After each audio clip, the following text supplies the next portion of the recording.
going on? Welcome to the Doug.Show. I'm Doug Cunnington, and today I'm thrilled to have Will Hatton on the show. Will is the genius behind the Brokeback, a phenomenally successful travel platform that at its peak garnered an audience of 1.5 million and currently boasts around 800,000 monthly unique visitors. But Will is far more than just the broke backpacker. He's an entrepreneur who's ventured into several business endeavors, from establishing a tour company that leads adventures into destinations like Pakistan to pioneering Bali's first co-working hostel for aspiring digital nomads. Will has done it all. He's also created physical products like a protein bar, a gear company that sells everything from hammocks to backpacks. In the last decade, Will has launched around 20 businesses, which sounds like too many to me, but I'm assuming we're going to get into some of the stories here, and basically become an authority in not just travel, but also the worlds of digital marketing, affiliate marketing, product creation, and entrepreneurship in general. So if you're looking for insights on how to start a successful online venture, scale it, and pivot into new domains, you're in for a treat. So grab your notebooks. And Will, how's it going today? That's quite the intro, Doug. So thank you very much for that. Yeah, it's going well over here. And for the people that are just listening, I encourage you to check out the YouTube video. Will has some amazing tattoos, some great sleeves, and we could just do the whole episode on stories of tattoos. But I'm aspiring not to just be an entrepreneur like yourself, but to have sleeves like that. So looks great, and it's a pleasure to meet you. Now, I don't know you very well. Our mutual friend, Rob Atkinson, introduced us to each other. So just so I get to know a little bit more about you, how did you meet Rob initially? So I met Rob in the hallways of the Chiang Mai SEO conference, I guess in like 2017, a while back. And Rob's partner and my partner at the time were both from Iran, and we got talking about that because you don't meet many Iranian people outside of Iran. And yeah, me and Rob just had like a lot of dual interests in travel and in SEO. I was very fortunate because at the time I had only recently learned what SEO stood for, and Rob very generously gave me some of his time and tips, which very much helped me. That's amazing. Yeah, Rob and I were in a mastermind group a little bit before that, and then he and I partnered on one site and, finished up that project. But he's been a good friend for several years. It's hard to believe. I think I've known him for almost a decade now. So when you met Rob in Chiang Mai at the SEO conference, did you already have Broke Backpacker? Like, when did you start that? What inspired you to start that? So the Broke Backpacker started in January 2013. So it recently had its 10-year birthday. Before that, it did exist, but as like an email newsletter to like 35 people. And for 2 years, I was living rough in India and hitchhiking and living in train stations and couch surfing and working on farms and doing all kinds of just random stuff as a young man on a quest to find himself. And I was just writing these long emails that nobody was reading. And eventually somebody emailed me back and was like, hey, you're pretty good at this writing malarkey. Why don't you try actually starting a blog? So I started my blog and it had no pictures and it was just blocks of text. But I had the advantage of creating content around a theme that really wasn't being covered on the internet at the time, which was like extreme budget travel, like traveling for like $10 a day. And also traveling to places that were just more further out there, like Iran, Pakistan, Venezuela, Myanmar. The countries didn't really have very much content about them online at all, which meant that when I created this content, it would pretty much automatically go to the first positions. And so I was able to generate a reasonably sized audience pretty quickly just because of that. Did you have a writing background? No, actually, like I'm very dyslexic and I couldn't read or write until I was like 10. I had a special writing teacher, the full works. But I'd always kept diaries. And as I got older, I was a prolific journaler. And I love to read, like from when I could read. I've always loved to read like a lot of history books and a lot of adventure books. So I would often be in these countries reading a book that would really like pull you deeper into the country by like helping you appreciate things that maybe you miss otherwise. And that would just get my creative juices flowing. So it was also an interesting experience for me as later on in my career to change my writing so that it wasn't just descriptive, beautiful, creative writing, which is what I actually really enjoy doing. So it like had keywords jammed in there and headers and stuff like it was definitely a big change. Did you have imposter syndrome or any hangups on actually writing? Again, you said you had, or you have dyslexia and you have to like work through, and it's obviously a lot more challenging than someone who, they started reading when they were 3 years old or something like that. Did you have any hangups like publishing, putting yourself out there, being criticized, that kind of thing? Not about my writing, but I think that about the topic of living my lifestyle in the way that I was, I like didn't really receive any positive feedback from anyone when I was like, I'm going to go and live in train stations in India and try and make it as a writer. Everyone was like, you should get a job and a mortgage. So I was a bit anxious about doing that. But I found that my writing was quite positively received. And I mean, it wasn't like it blew up overnight, because it definitely didn't. But I got the odd email from someone saying that it had been useful or it had been inspiring. And that was very much enough to keep me going. I definitely had a huge chip on my shoulder and was trying to prove something. So to get the odd bit of occasional positive feedback, like that would be fuel for like 3 months, Amazing. And well, let's talk about that. I feel like this could be like a 3-hour long episode, but we're on the other side of the world. So I know it's very late there. It won't be 3 hours, but I'm just like, I want to talk to you more and more, Will. So did you go to university? It sounds like maybe some of your family and friends that were like, what are you doing? Right? Why are you traveling? So can you talk a little bit about sort of the transition and some of those early years, and kind of an open question, but I'll let you tell the story. Yeah, I mean, like I'll just give the highlights. I mean, I was bullied horribly at school. Like I was a pretty overweight kid. I'm also like only 5'7". It's not the best combination.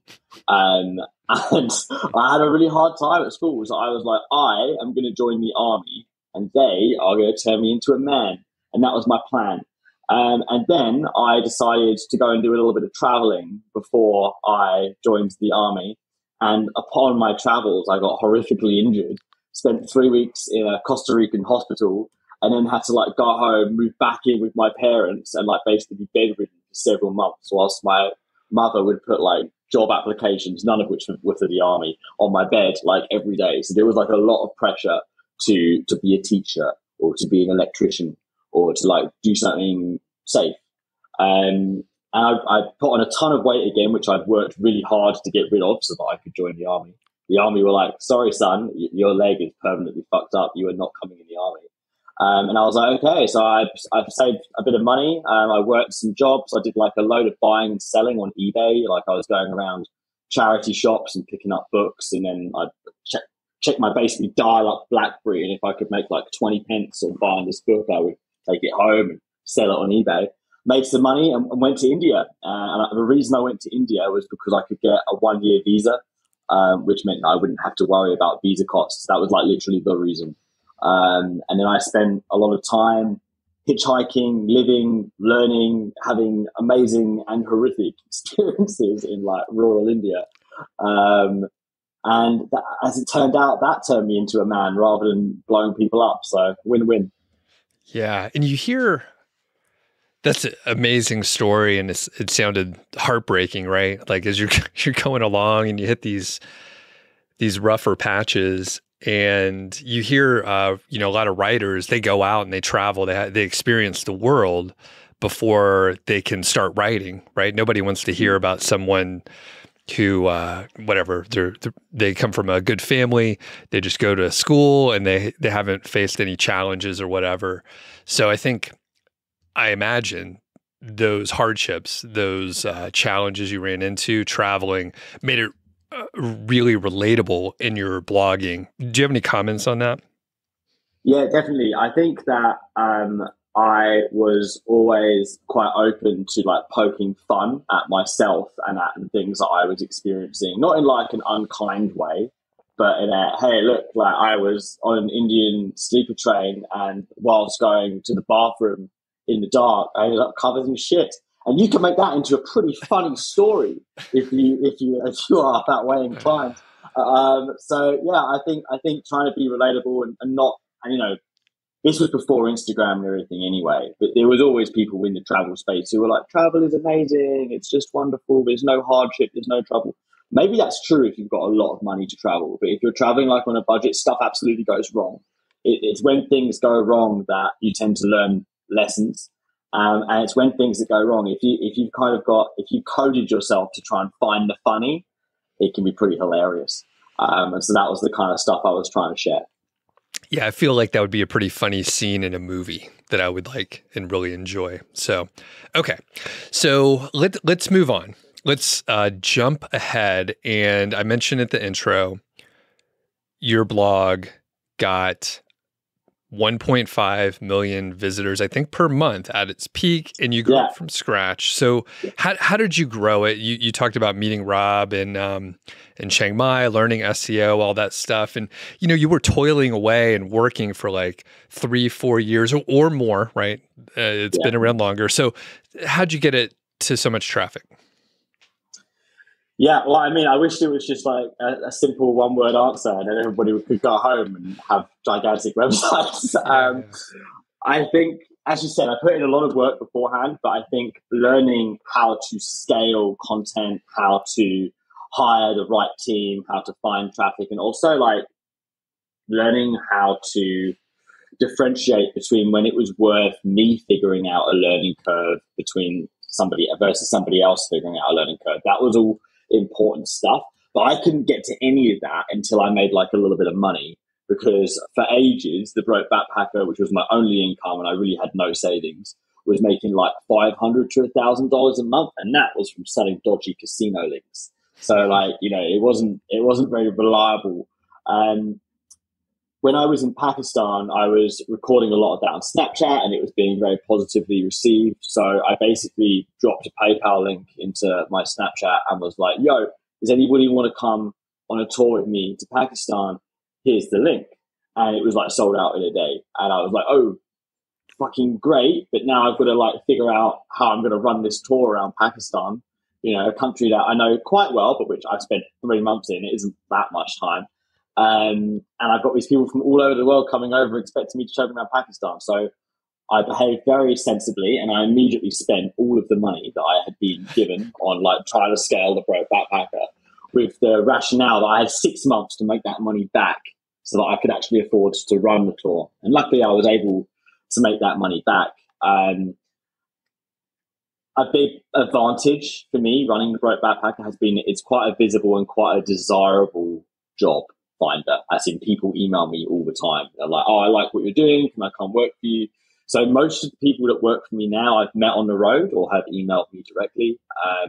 And that was really crucial in the early stages because I was able to get people to contribute content to the site for not very much money, because I didn't have very much money. It was even like within the brand. So people were like not really expecting to get paid very much. And I was able to use the money that I had earned from the tour company in hiring some people and expanding into having a Filipino VA team, which just changed everything.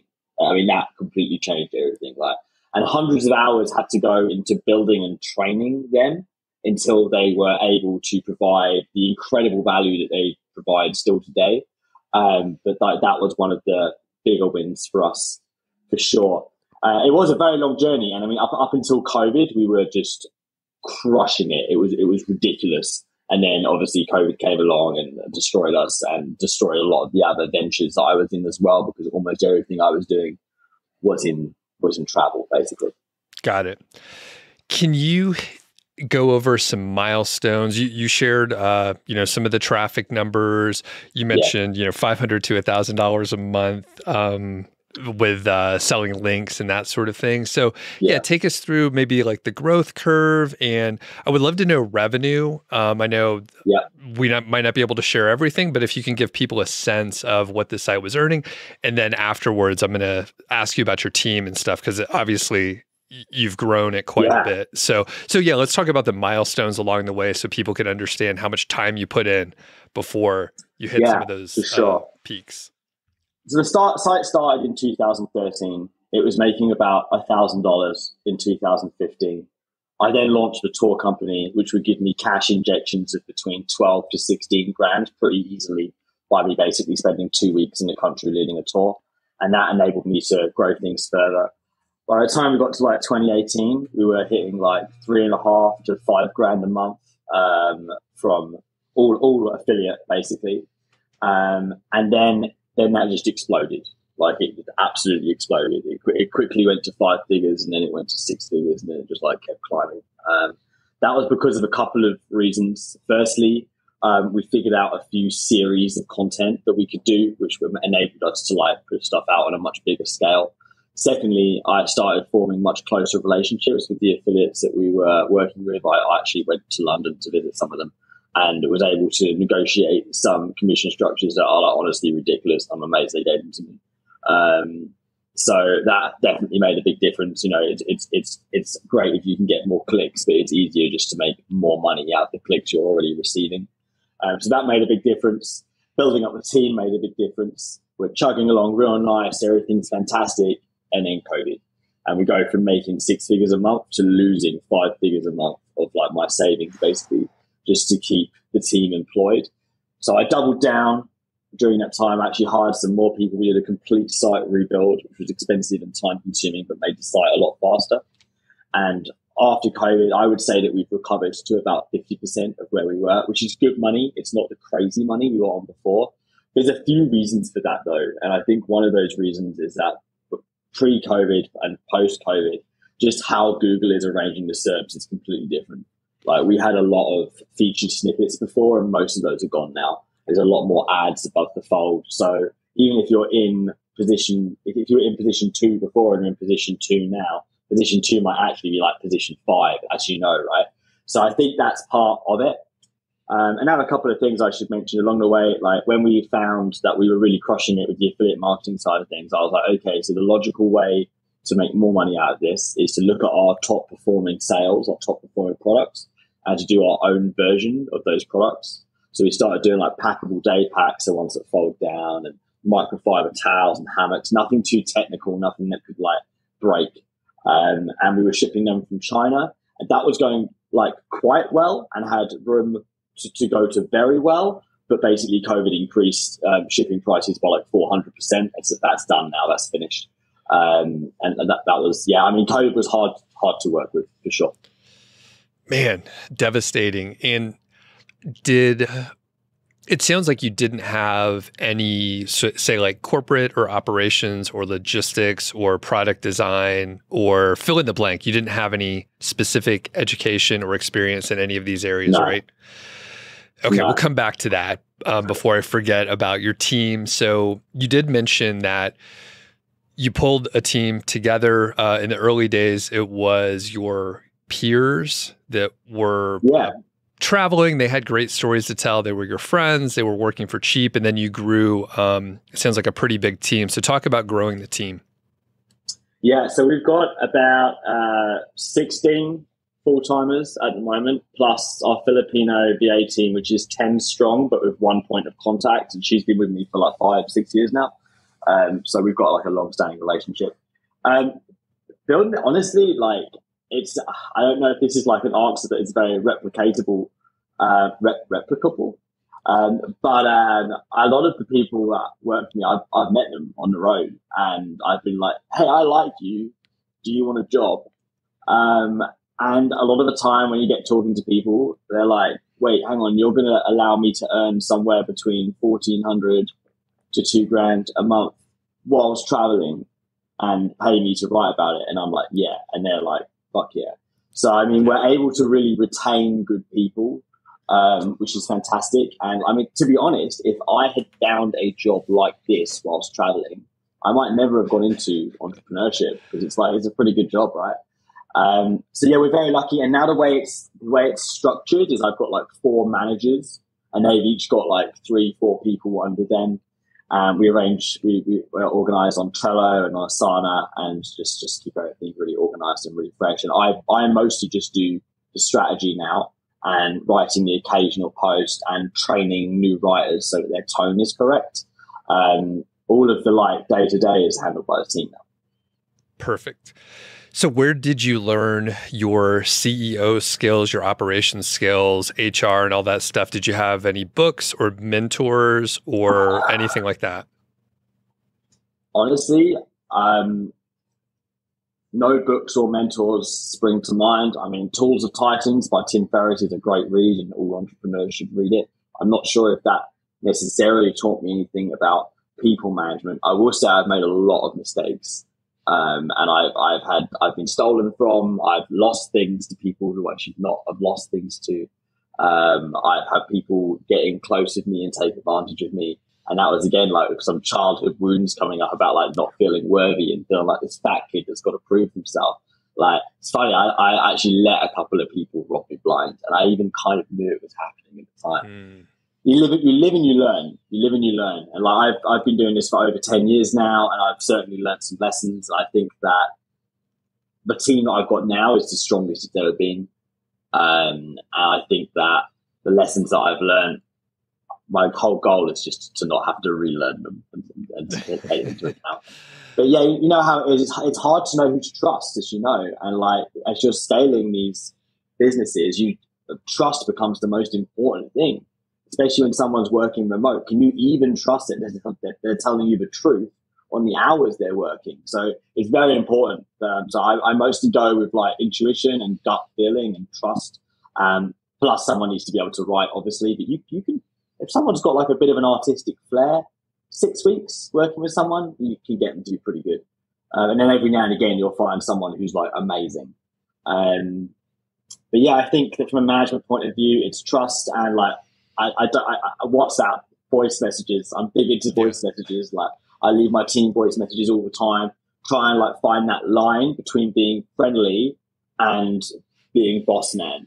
And that's a line that I've struggled with a lot, but I think I've now found like a good balance. Okay. And I'm going to ask a redundant question just to see if we can get more out. So it sounds like you mentioned Tools of Titans. I have all of Ferriss's books behind me as well. Did you listen to a lot of podcasts or anything like that where you've picked up lessons from other people from their mistakes, right? So it's great to learn from your own, even better to learn from other people's mistakes. So anything else where it's really fucking hard to manage a team and to hire and all that stuff. So I'm just curious if there is anyone else that really inspired you. So Chris Williamson, who runs the Modern Wisdom podcast, there's often a lot of really great stuff on that. Like he has some like all stars on there, and often they will drop good stuff. And I would say that one of the most useful pieces of advice that I ever had was to plot stuff out on whiteboards. And it sounds pretty obvious, but like about 7-8 years ago, I discovered rolls of statically charged whiteboards. And my house is completely covered in them. I've got about 20 up right now. And I use it to plot out projects. I use it to do all my strategy. I use it to track my habits. There is so much that you can do by turning every wall into a giant whiteboard. It might sound a little like it looks a bit weird when people first come into my room. They're like, what is this? But like, there's so much you can do. So that's definitely a tool I would suggest people consider. Great. Okay. And yeah, another shout out for Chris Williamson. I started following him a few years ago before he got big. Now he has like some of the biggest guests on his show. And literally, Will, today, I got goosebumps when you mentioned him. I was listening to an interview where he was on a podcast called Mind Pump. Do you listen to that show too, Mm-hmm. Mind Pump? I don't, but I've heard of it. Okay. So anyway, I was listening to Chris today and I was like, oh yeah, I haven't listened to him in a while, but he has some great guests, very insightful, very interesting stories. So I encourage people to check out Modern Wisdom. So, okay. I know we're not going to have time to hit everything, so I'm just going to relax a little bit here. You mentioned Google updates already and how the SERPs have changed a little bit. Any other highlights along the way? I mean, you have a big site. It's been established. What's it like these days? I mean, we had a couple updates roll out at the end of 2023 here. It's definitely getting harder. I think like there are, there's peaks and there's dips, but I think that overall it's getting harder. I think that overall more and more users are moving to platforms like TikTok, and I just do not want to engage. I just don't want to. I'm like, I'll be 35 in January. I'm trying to spend as little time on my phone as possible, trying to read books and play with my dog. So yeah, I think that long term, I think that unfortunately less people are maybe reading. Something that I'm interested in is like Google voice search and how to create content around that, because I quite like talking. So that's something that we are looking at. But like when it comes to like short form videos, I just don't want to do them. And I think that is maybe something that will work against us in the long term, but it's just a decision that I've made. I feel that like, luckily with the Brokeback Packer, it is such a big site, and a lot of the earlier travels that I did, a lot of the earlier adventures that I had in places like Venezuela or the Philippines or Iran, I wrote a few stories for like the BBC, the Daily Mail. I've been on Business Insider, news.com.au, Forbes, like a whole bunch. And those, you can't buy those links. And actually, you can't even really get them anymore. Like, unless you do something truly spectacular, they're no longer interested in those stories because they've done a bunch. So they're really hard to get. And we've got that backlink profile. So touch wood, fingers crossed, I feel that the Brokeback Packer is like unsinkable. I hope that it is. It seems so big at this point that I think it will continue. But I don't know if it will be possible to get it back to the numbers that we were hitting pre-COVID, just because of how much the SERPs have already changed. I don't suddenly see Google changing back to really loving long-form content. I think they will continue to pivot towards video. My hope, though, is like we're not using any AI on the site, right? So my hope is that at some point there will be a Google algorithm update which will completely tank AI travel sites, because there's a few of them out there. So that would make some more space at the top for sure. So we'll see. And you can't replace the authentic voice, right? That you spent so much time working on and then training your team. And there is so much content on your site as well. So yeah, it's been interesting to see. And I appreciate your dislike of short form content. I don't even have TikTok on my phone. I try to stay away from this stuff. And there will be, I'm like 10 years older than you. There will be old guys and gals like us that don't really want to spend more time on our phone and be, really captivated and brainwashed with a short form video. Now, that said, you like to talk. Have you thought about podcasting and YouTube? Yeah, I have thought about it, and I've actually got a few episodes recorded, and I intend on dropping something in the future. I want to wait until I've got 10 episodes like in the chamber, and then I'll pull the trigger on that. But yes, that's what this colorful rug behind me was bought for. Got it. That's perfect. We'll talk later. I love the podcasting / YouTube medium, and if you like to talk, then it's a perfect thing to do. So, okay, we hit some of the important steps of growth and other milestones. Is there anything else to mention here before we move on to diversifying and kind of what you did over time here? Any other big steps to grow your business? I think we hit the main things. I think definitely making sure that you are constantly trying to negotiate with your affiliate partners until they no longer want to speak to you is like the way to go, because everything is negotiable, right? I think that's important. I think staying organized, whether it's Trello or Asana or covering your room in whiteboards, is really important. And I think trying to find people who you can trust when you're hiring and building a team. I think the trust has to trump everything, even ability. And that was a lesson that I learned the hard way. So that's definitely a top tip. And You had some partners over the years that you mentioned, and it sounded like some turned sour and things happened, right? Are you the sole owner of Brokeback, the Brokeback Packer? Okay, and you're okay. And I've always been the sole owner of the Brokeback Packer, but on some of my other ventures, I've been like 50-50 partners, or there was one that was 3 of us, and I would work with people again. I do have a 50-50 partner with my hostel, and like that's been a really incredible journey for us. And actually, that's something I didn't mention is we built this hostel from scratch in Bali, and it's the island's first co-working hostel for like digital nomads, entrepreneurs. It's full all the time. We're expanding it, so we've also got like AC meeting rooms you can hire by the hour. And it's super popular, and we'll be building a second one next year in the neighboring island of Lombok. And that was always kind of my dream. That was kind of my goal with the Brokeback Packer, was one day you will have a hostel. So it's been a really interesting journey. We literally put all the money I had into it about a week before COVID hit. So then it was terrible. It was terrible. We thought it would take a year to build it, to like 3 years, because like, they couldn't get the concrete in, and then like the whole workforce would get like stranded in Java. And I was just like biting my nails. I still haven't had any money out of it yet. But no, it's been a good journey, and I'm excited for that. And I feel like that is a space in the market that isn't properly served. There's good co-working spaces out there. There's great hostels out there. There isn't really a combination of the two that's been done correctly yet. So that's what we're trying to do. Were you on the news for that particular? Has anyone interviewed you about that project? Yeah, I've been interviewed a few times, but I couldn't exactly tell you by whom. Okay. I think I've seen it like on video. I think I saw you. I just put it together. That's crazy. Okay. Pretty cool. All right. Well, let's talk about diversifying into other stuff, just like the hostel. So did you have in your mind like, hey, I want to do more than just the website, or just as time went on and you thought, hey, we could do physical products, like they're selling a ton of these. Why don't we just be the supplier? Like how did it grow into what it was?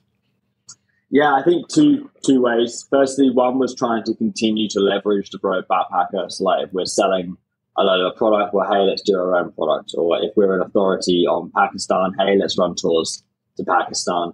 If we're selling a lot of hostel bookings in Bali, hey, why don't we open a hostel in Bali? So it made sense. But also, I love the Brokeback Packer. I've had periods of being less in love with it, but I love it for sure. It's been like my life's work. I enjoy writing. I enjoy like working with a team. Like it's mostly been an incredible job, like honestly.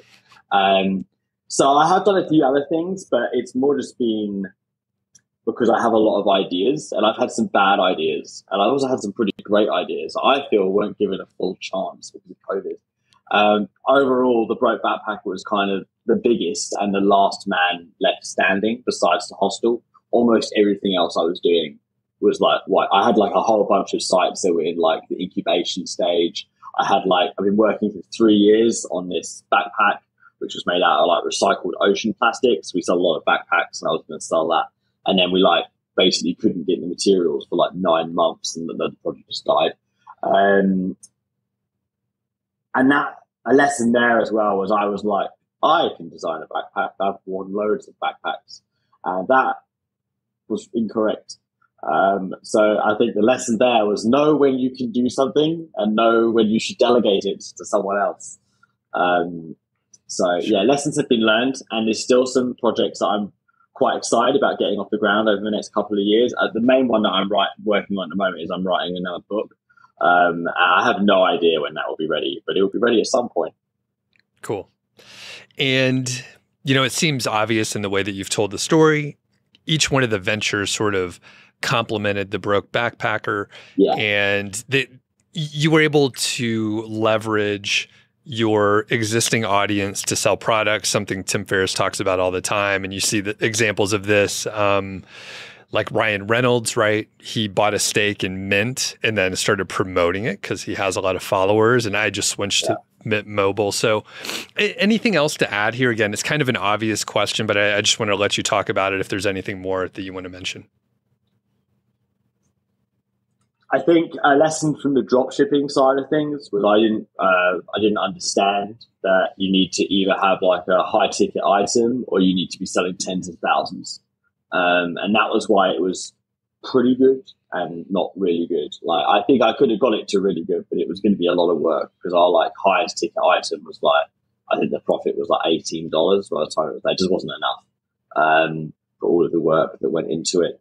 I think I did try a few other niches outside of travel. I had some really weird and wonderful niches, which all died over COVID.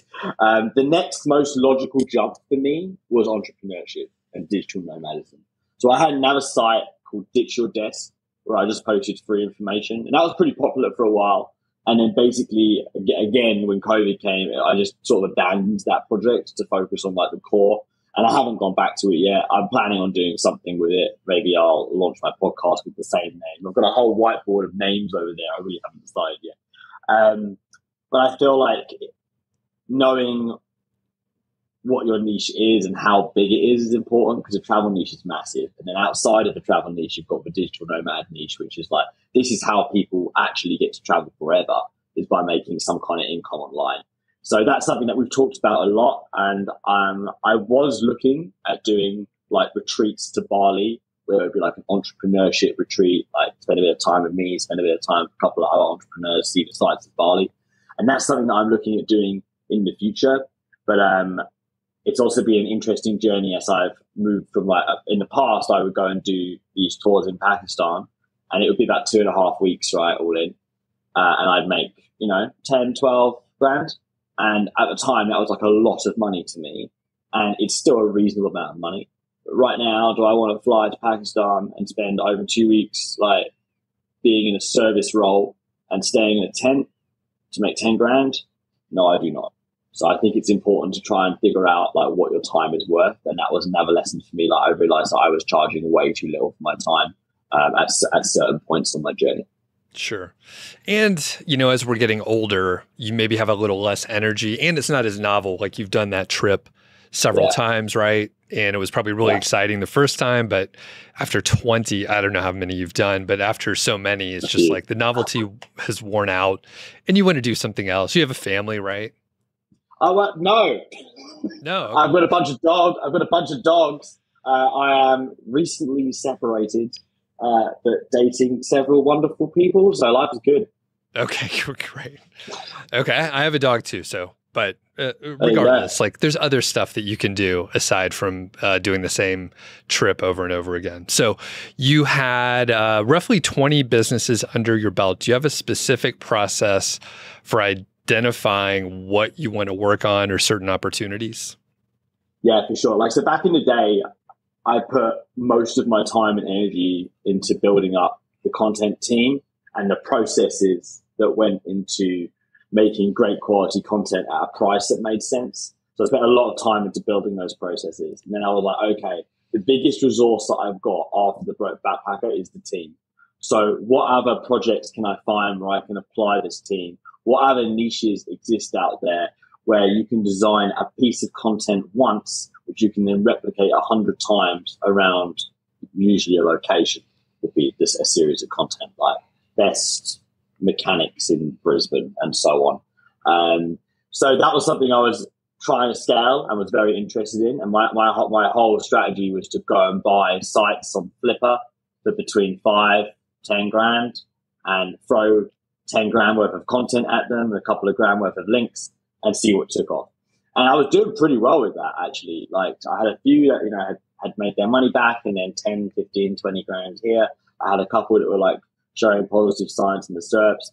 But this was, it just all got crushed by COVID, basically. I had to pull in my spend from all of my experimental projects just to keep the Broke Backpacker alive and to be able to keep putting money into the hostel bill. So I pretty much just had to let everything else wither on the vine. But I felt like it wasn't so much that I was trying to identify opportunities as in like, oh, I think this will make a good site. I was more trying to identify what can I point my team at and what can my team do really well. Like, my team probably can't do content that requires like a high level of specialist knowledge on, I don't know, insects, if you were going to do like pest control or whatever. but they probably could do something, well, travel-y, niche-y, there's so much within travel. Like there's so much you can do, honestly. Like I was trying to like go after business travel, family travel, single parent travel. Like I found all these keywords, and I was like, okay, well, I found a site here on Flipper that's got some decent links pointing towards it. It's $3,000 and it's got a name that could kind of work with family travel. So let's buy that and see how we do, Got it. Okay. Yeah. Awesome way to look at it too, where you have sort of the momentum with the team and you need to keep them working. So you mentioned a couple instances where you made a mistake. Any others you want to add in here, like a venture that didn't work out or just a silly blunder and mistake that you made?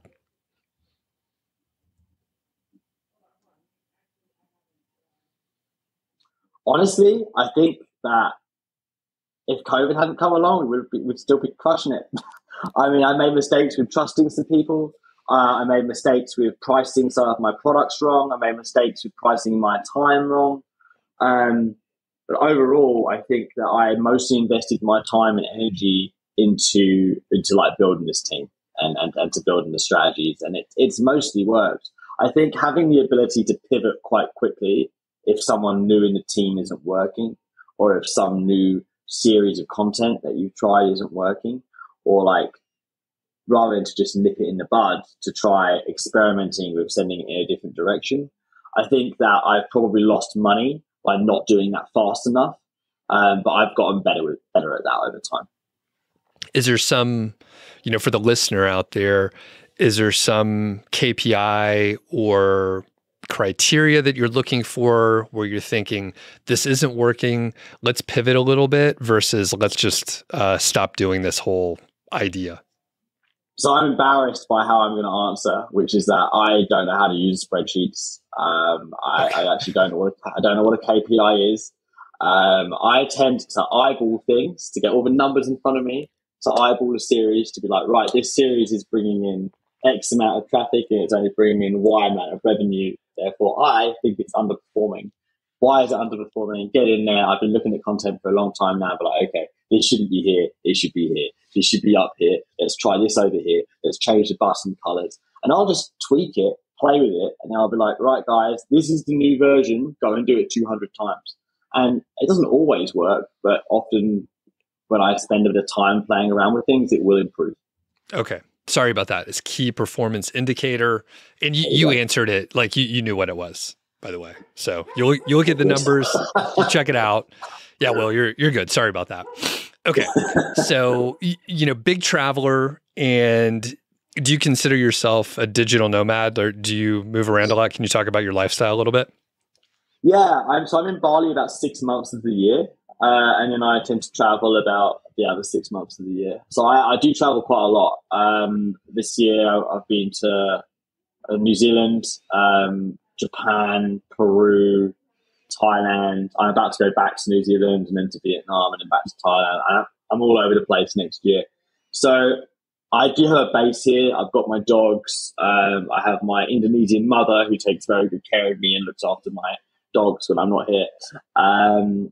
And Bali is definitely home to me for now, but I still love traveling. So I think that until I do meet one very special lady and settle down with her, I think that I'll continue to be on the road quite a lot. I tend to not introduce myself as a digital nomad though. Like I tend to not introduce myself as a travel blogger. Because I don't want anyone to think I'm an influencer. I'm so against influencers. So I tend to just say I'm like a location independent entrepreneur, which now that I think about it, is quite a mouthful to be honest. But yeah. Okay. Yeah. Funny thing, like my wife and I, we traveled domestically here in the US for a few years, around the time frame that you were mentioning, like 2013, 2015, around that time frame. And for some reason, I never identified, even though we literally like were location independent and I was an entrepreneur, like I never said I was a digital nomad. For some reason, I felt like it wasn't grounded, and I don't know. I just felt weird about it. Influencers weren't as big back then, but I appreciate your comment about that. So, well, how has this, lifestyle, the travel, how has it impacted the business decisions or the businesses that you're running? Yeah, I mean, so I tend to work really intensely for a period of time, and then take a decent period of time off, where I'll just do like 4 hours a week and check in on my team pretty much, and I'll be off for like 2 months, and then I'll come back and I'll work really, really intensely again. I'll make sure everybody knows what they're doing. I'll do like a 6-month strategy. I'll give that to my team, and then I'll take time off again. So you don't have to do it like that. I know plenty of people that prefer to work regular hours, but I like to do it like that because when I'm working, I'm working. And if I'm thinking about work, I'm thinking about work. So like I need to make that cut off time. It's like, okay, Will, you're now going to put your laptop down and you're going to go out into the mountains for a couple of weeks and you're going to think about what you want to do with your life rather than just like continuing to like, I don't know, chase the dollars, chase the goals. Like I'm sure you've experienced this on your journey. When I reach a goal, I'm automatic. Like I've gotten better, but I used to take no time to celebrate at all, and I would immediately like throw another goal far, far away and start marching towards that goal in the distance. And I'm trying to stop doing that. I'm trying to be like, oh, well done, you reached this goal. Maybe you should like go out and stop working for a little bit rather than just smashing through. Because I think as a lot of successful entrepreneurs find, it becomes a habit and it's a strength, right?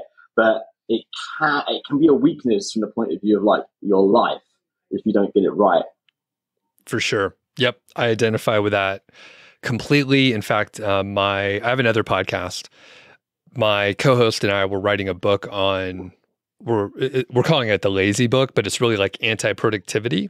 And this guy, he retired when he was 43. His name's Carl Jensen, but he kept working on like home projects. So he's really just been busier for the last 5 years because he keeps setting like other goals and saying yes to too many things. And I have seen people ahead of me. So I've like slowly been more and more idle, but I know what you're saying. It's like, you got to take the time off. Now, I want to dive into your schedule a little bit because you mentioned when you take the time off, you're like 4 hours a week. I love that schedule. I like being able to just like focus hard, work normal hours. And then when you're off, like you're not checking email, you don't need to check in at all. So how long are those periods of time where you're taking time off versus a sprint of work?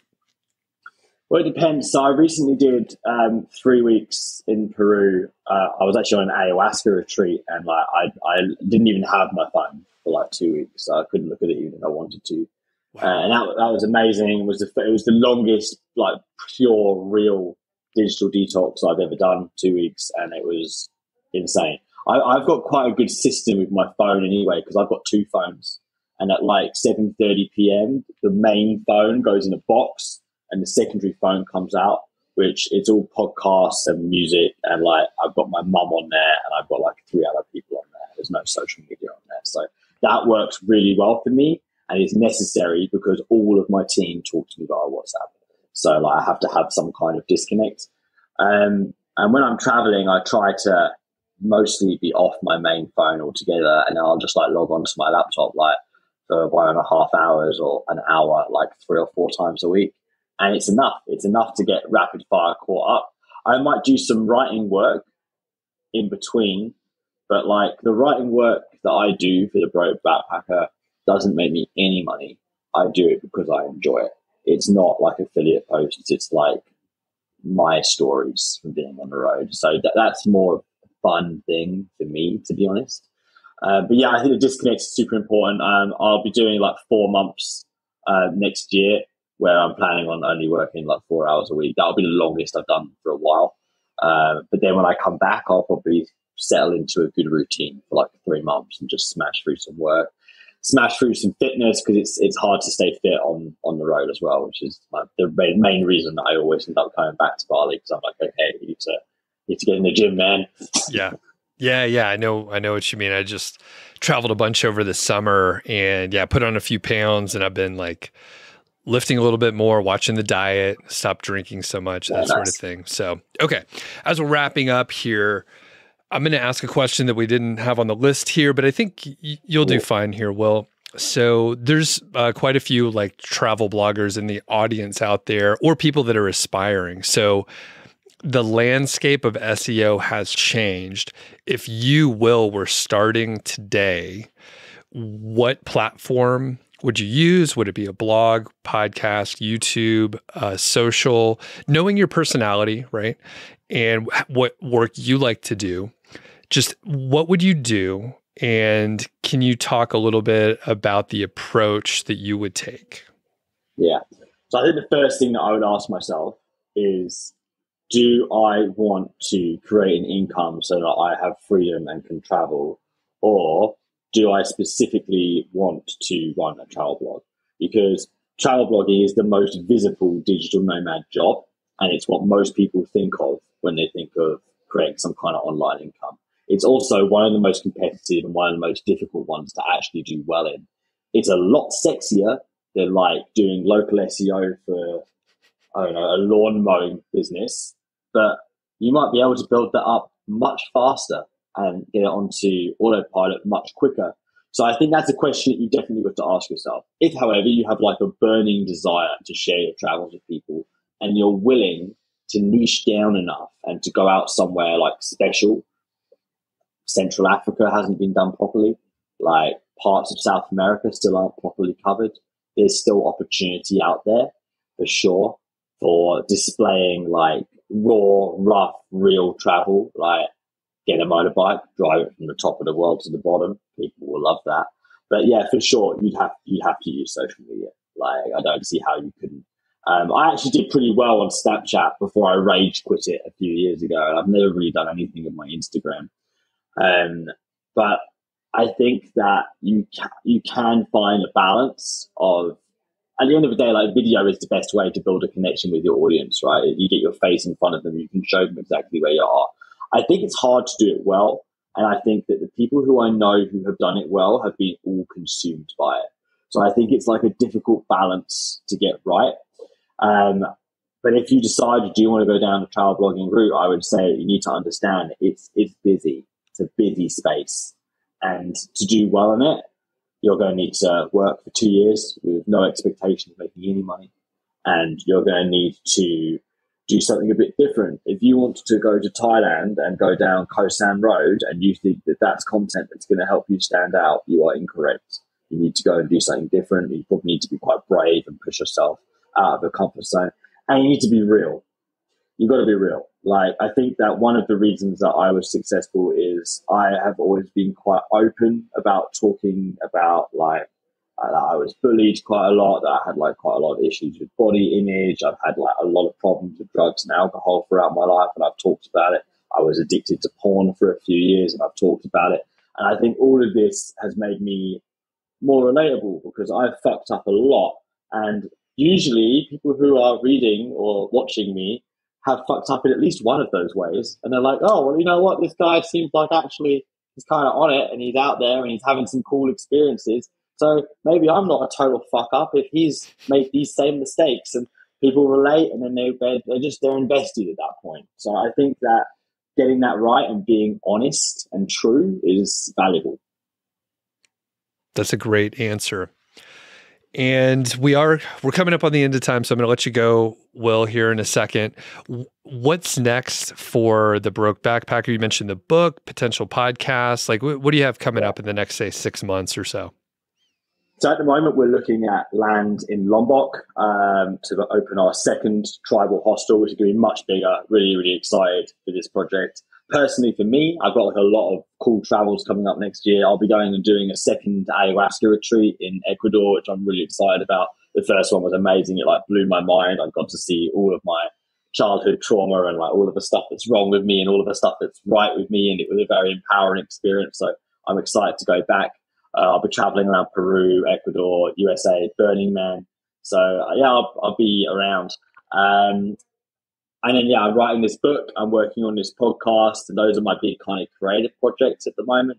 I pretty much stopped at this point delving into, I definitely went through a period of like, grab every opportunity that you see, throw everything at the wall and see what sticks. And I wouldn't say I'm more, I was about to say I'm more cautious, but I would say I've just seen that it maybe makes sense to spend a little bit more time considering your decisions. Because even if you are somebody with like considerable amounts of energy, like throwing all that stuff at the wall, grabbing every opportunity, it can be quite draining. And I think it's important to try and choose what to spend your energy on. So I'm trying to be a bit more selective. Awesome. Well, where can people find you?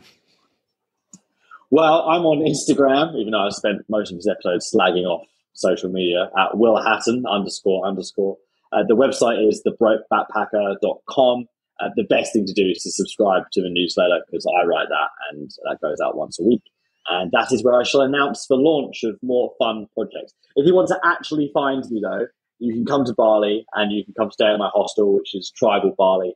I'm there a couple of times a week. And if you beat me at pool or chess, which you might, you win a coffee. So come find me. All right.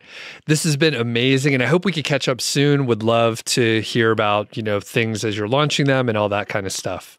So thanks a lot, Will. Yeah, thanks for your time. That was fun. Appreciate it.